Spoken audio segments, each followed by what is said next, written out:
Alright, in this video I'm just going to show you how to divide polynomials using long division. We've added polynomials, that's simply add like terms. We've subtracted polynomials, that's switch the sign of the second polynomial and then just add like terms.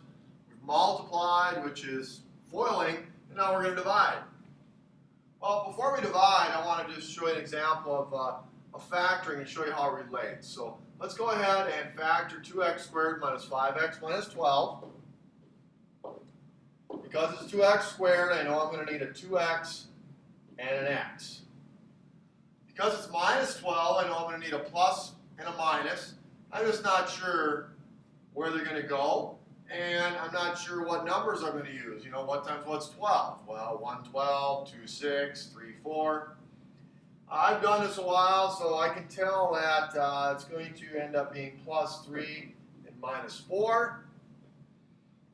That'd give me negative 8x plus 3x is negative 5x. So I did this without making my two columns of factors like we did earlier in the year.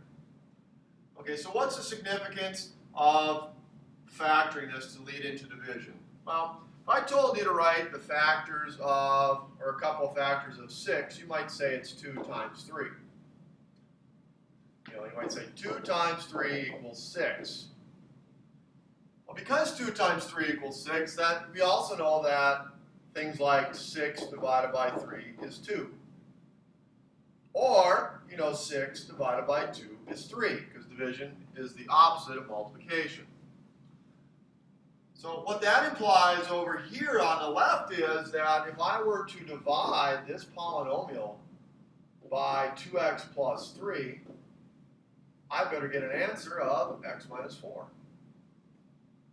Because x minus 4 times 2x plus 3 is 2x squared minus 5x minus 12. So that's where we're going with this. We're going to use division in order to factor and learn some pretty cool techniques. Today we're just going to focus on doing actual long division like you guys did back in elementary school with numbers. How does long division work? Well, you're going to take that's your dividend, and put that inside the big dividing bar there. So I'm going to put x to the fourth. What I want to do is leave space for anything that's not represented, any power that's not represented. So here you see how it goes from x to the fourth to 2x squared? I'm just going to put a 0x cubed here to hold that value for x cubed. And then I got 2x squared minus x plus 5. The divisor is x squared minus x minus 1. Now it's just a process, and the process goes like this. You're trying to figure out how do you get this first term to look like the first term inside? By multiplying. Okay, so x squared times what is x to the fourth? Well, x squared times x squared is x to the fourth. So I'm going to put an x squared up top, and I'm just going to put it over here, and I'll treat this kind of like it's an x squared column and an x cubed column. Keep things lined up. That tends to make it a lot nicer at the end. So let me get rid of that. Okay, so I had an x squared up here. Now you take that x squared and multiply it by your divisor. And if I multiply it, I get x to the fourth, I get minus x cubed, and I get minus x squared. Well, then you're supposed to subtract this result. Well, all that is switch the signs. So I switch all these signs, and I add straight down. That gets rid of the x to the fourths. So the x to the fourths cancel, and I get x to the third plus 3x squared, and I'm just going to bring down everything else, minus x plus 5. And I repeat the process until I get to the end. Okay, so when I get to this, that's when I'm going to have a remainder to contend with. So the process was, how do I make the first term, x squared, look like the first term here, x cubed? Well, in this case, I'm just going to multiply by positive x. So now I take x times the divisor, and that gives me x to the third minus x squared minus x.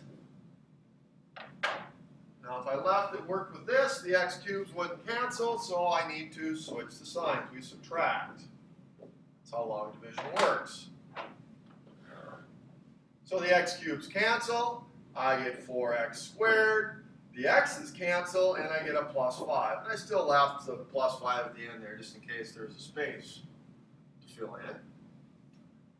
Repeat again. What makes 4x squared up here look like, or x squared I should say up here, look like 4x squared down here? Well, I multiply by 4, a positive 4. So I take this 4, and multiply it by the divisor. I get 4x squared minus 4x, and negative, or 4 times negative 1 is negative 4. Switch the signs, add straight down, and I get 4x plus 9.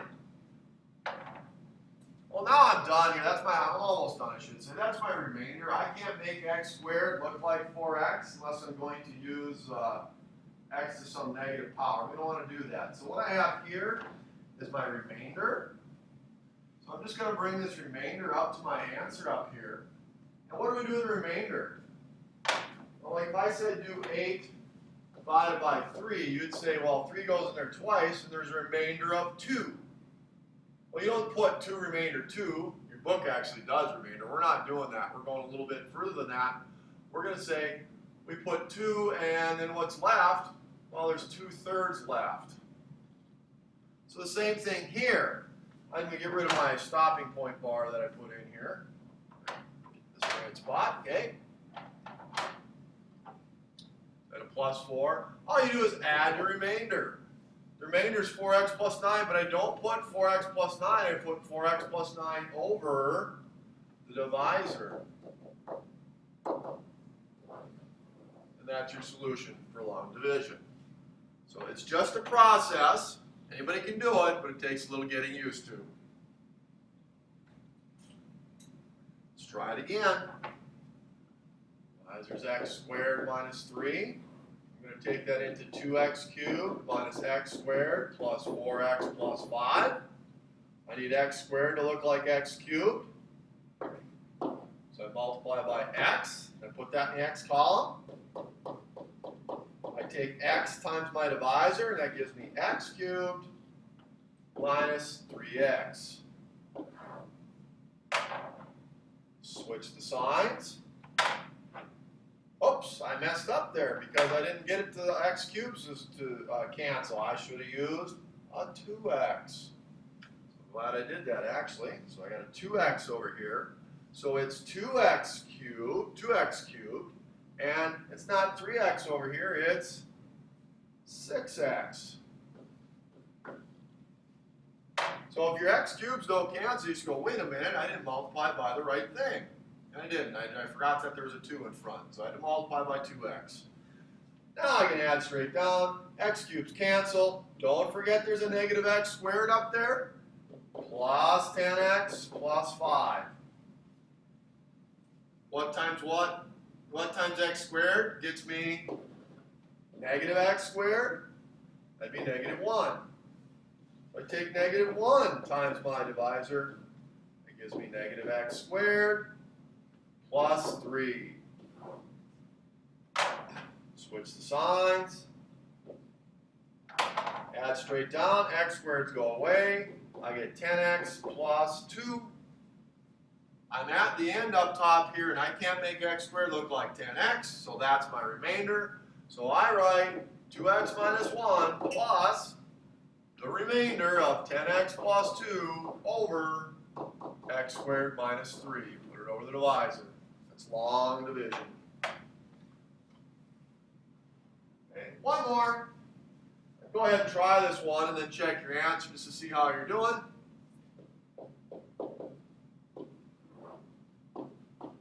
No spaces to fill in. Goes x to the third, x squared, x down to 3, so that's good. What makes x look like 2x cubed? That would be 2x squared.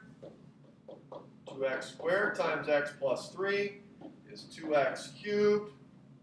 plus 6x squared. Switch the signs. Negative 3x squared minus 8x plus 3. Bring everything down. What makes x look like negative 3x squared? If I multiply it by negative 3x, that'll give me negative 3x squared. And negative 3x times 3 is negative 9. Switch the signs. Gives me x plus 3. What makes x plus 3 look like x plus 3? You gotta multiply by something. Can't be anything, so just 1. That's what makes x look like x if I multiply it by 1. And that, of course, just gives you x plus 3, and you get a remainder of 0. That is a solution. Well, what does that tell you? That tells you that this up here actually factors into, so if I told you to factor 2x cubed plus 3x squared minus 8x plus 3, you'd be like, well, there's 4 terms. I'm going to try grouping, and I don't know, looks like grouping might work. You can't use the first two. Looks like first and third. But part of this answer, I know, is going, if I were to factor it, this times this. These are factors. And then you could actually then look at your old school factoring and see if you can factor 2x squared minus 3x plus 1 like we did in chapter 4. And that looks like 2x minus 1 and x minus 1 would be the factors there.